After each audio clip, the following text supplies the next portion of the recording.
So, for you to understand, I will show you how to do it. So we have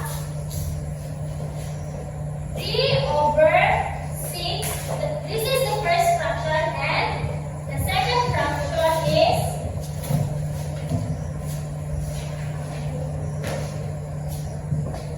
5 over 10. So this number, the top number, called the numerator. And this one is called the denominator.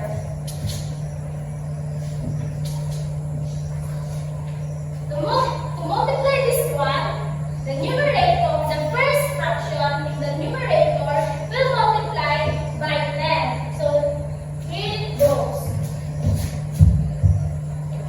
3 multiplied by 10 is equals to, okay, 30. And the denominator will multiply by the numerator for the second fraction. So 6 multiplied by 5 is equals to 30. So to compare the two products, if the answers are the same, it is called Lubat.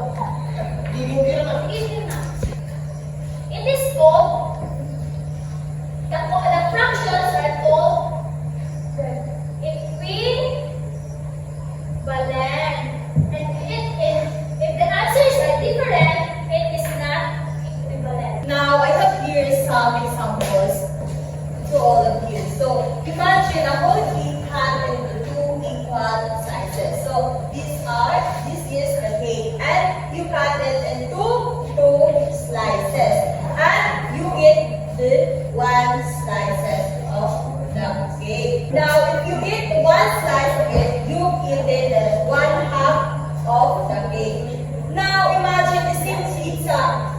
The same pizza cut into 4 slices, and you eat the 2 slices.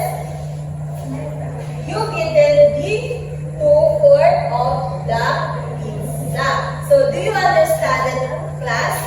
Very good. So, these are the other examples. So, this calls for 1/2 cup of sugar. But you have only a measuring spoon that measures 1/4.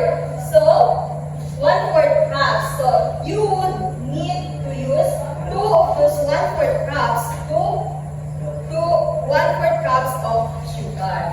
So, the amount of sugar is the same. So, 1 cup is equivalent to 2/4. So, that's what we call equivalent fraction.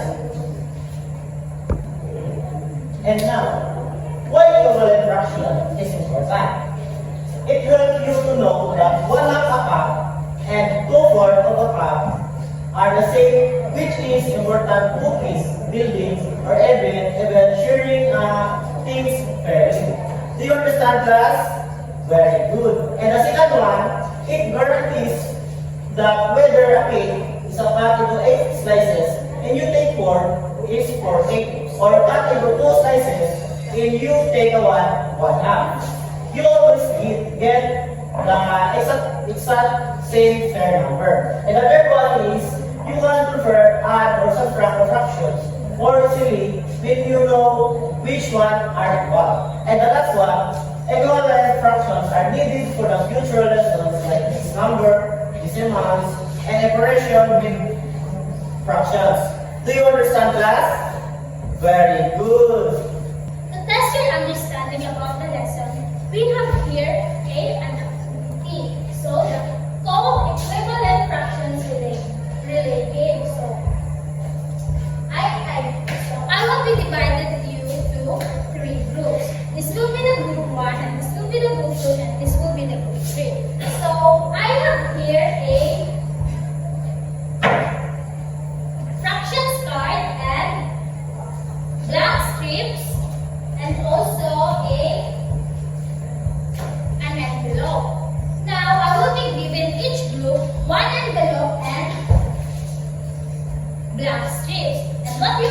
to do is that you will run here in the table and pick one fractions card and go and return to your group. And the first group who will finish first will be the winner. So, go! Okay, very good. So let's give a very good clap to each and every one. So here it goes. 1, 2, 3. 1, 2, 3. Very good. So the winner will be the group 1. And now Teacher Jet will continue. And now, since we are done to discussing, and are you ready for our assessment class? Very good.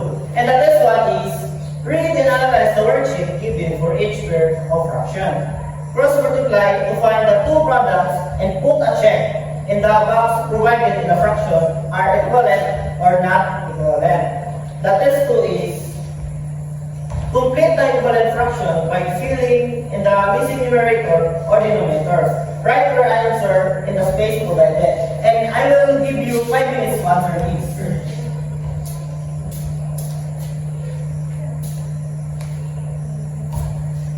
Are you done, class? Very good.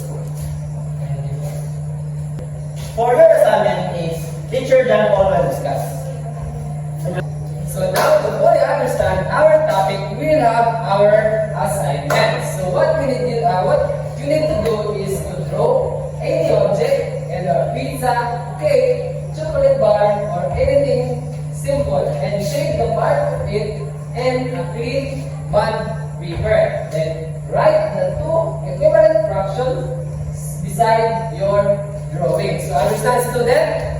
Alright, so very good. So now, let's end our discussion for today. Now may I call everyone to please stand for our closing prayer, and then in the Father, of the Son, of the Holy Spirit, Amen. And then in the Father, of the Son, of the Holy Spirit, Amen. Goodbye, class. Thank you so much.